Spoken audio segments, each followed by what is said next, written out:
Yo, what's up mga ka-programmers? So, ngayon lang ulit nakagawa ng beat. Kasi hindi na talaga ako gagawa ng beat. Sana. Kaso, may nag-chat sa akin na nagustuhan nila yung mga beat ko. Natuto sila. Kaya nainganyo akong gumawa ulit ng beat. So, tapos sinabi nila na gusto nilang matuto ng ganito, ganyan. Kaya nag-chat sila sa akin. Kaya ito yung sinabi sa akin. Gagawa na ako ng program. Create a program using arithmetic operators, logical operators, scanner, if, else, if, and else condition, switch, while loop, and array. So, pang beginner talaga.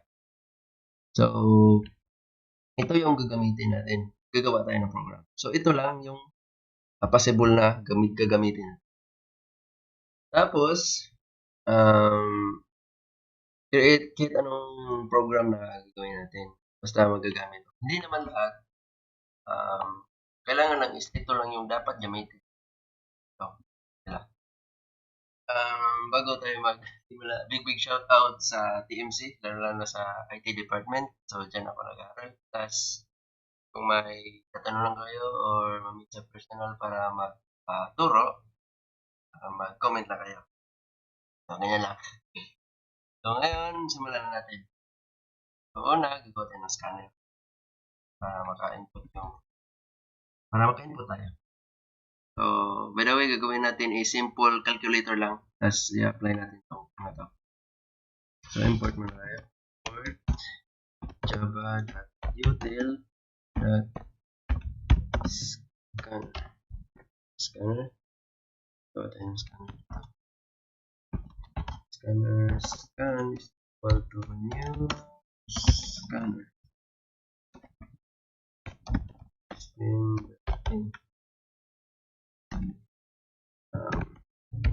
So, magpa-print mo natin na enter your first number.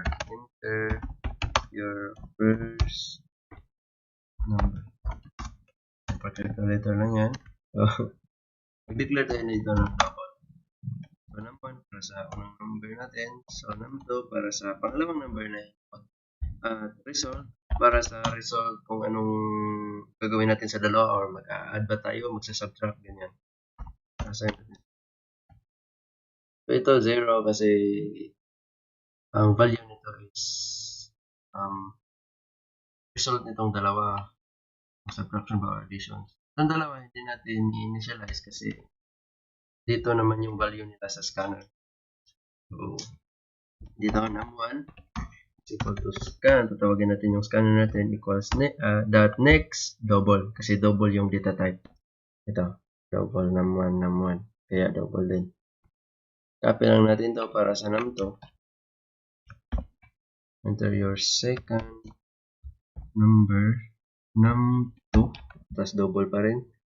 Tapos bago pala sa num2, pipili muna tayo ng operator. Enter your operator. So, dito is OPR. Gagawa muna tayo ng char. So, character na dito type as OPR para sa operator. OPR. So, dito, scan that. So, paano natin kukunin yung scan natin as character? So, ganito lang. Kunin natin yung string.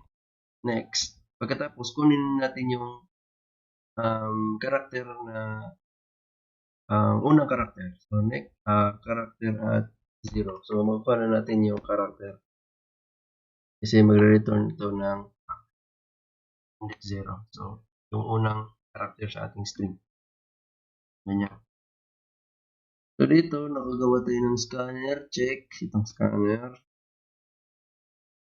Gagamitin natin pangalawa is switch. So, switch. Lagyan natin itong OPR. Kasi dyan magbe-base kung ano yung gagawin natin sa ating dalawang numero. So, bago dito, lagyan natin ng hint kung anong possible na may input ng ating user. So, plus by at multiply. So, ganyan. Ganyan lang. Plus dito, case, if ever yung operator kasi yung nasa switch natin. If ever yung operator niya is plus, ang gawin natin is result is equals to num1 plus num2. I-add lang natin tapos break kung kalimutan niya. Para yung dito lang yung dapat yung mangyayari. Kapag break na, dito lang na case mag-execute. So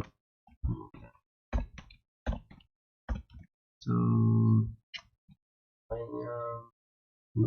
subtraction, division, at multiplication. Dito, mag-print tayo. Versus result. Try natin. So, ayan. Dito. Enter yung first number. Lalagay tayo ng 3. Pilit yung operator. Addition muna. Is 4. Dapat 7. Ayun. Okay na. So, now, gumamit na tayo ng switch at scanner. So, ang problema nito, pag 3, tas hindi dito sa mga operator ng yung mapili ng user y or 5, so 0. So, dapat may message tayo na invalid operator. So, ang gawin lang natin is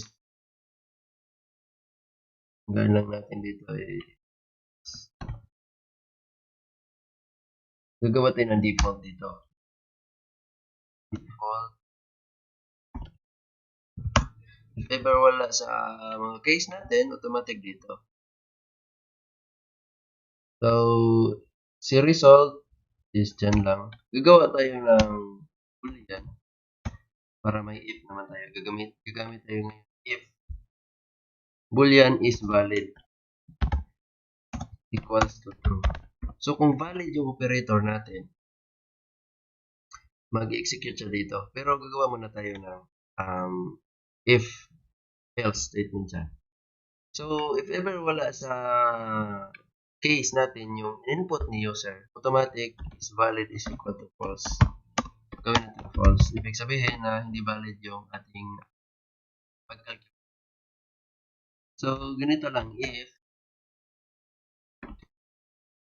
is valid, okay. So, kung valid naman, ipiprint natin to. Else, kung hindi valid, yung ipiprint natin is invalid operator. So, ganyan. So, sobrang easy lang naman.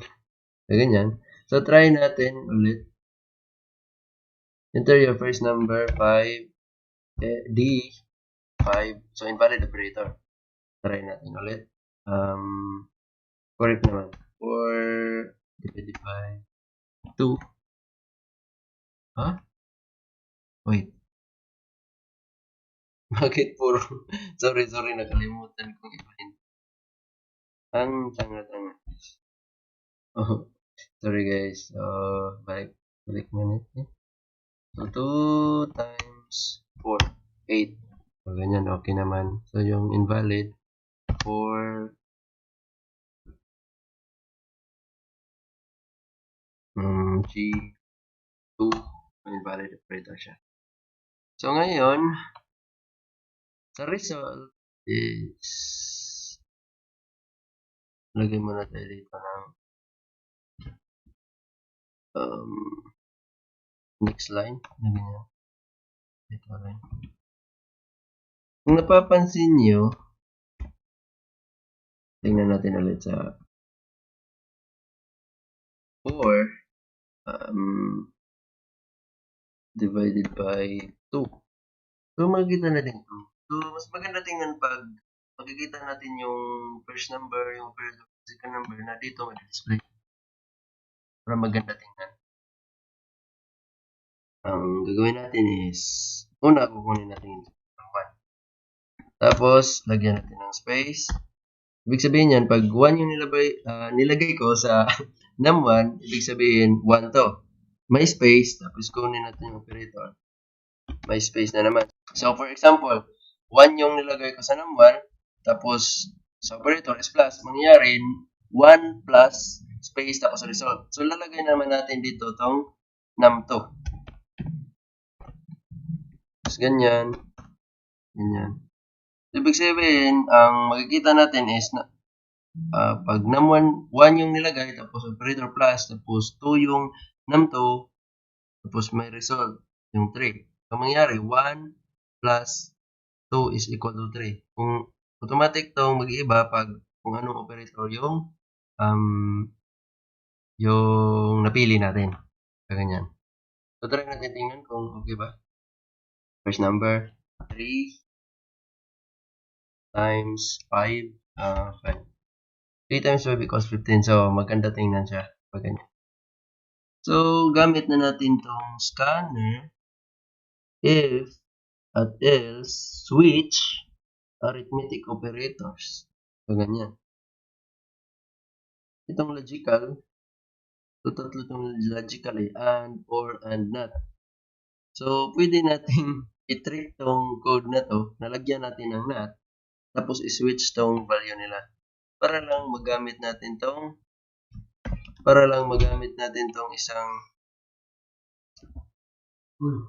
isang conditional operator. So, hindi, logical operator.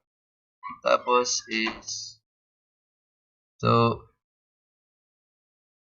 hindi siya magandang approach, pero pag gusto natin gamitin itong logical operators, gawin lang nating not valid. So, kung not valid siya, automatic itong invalid operator.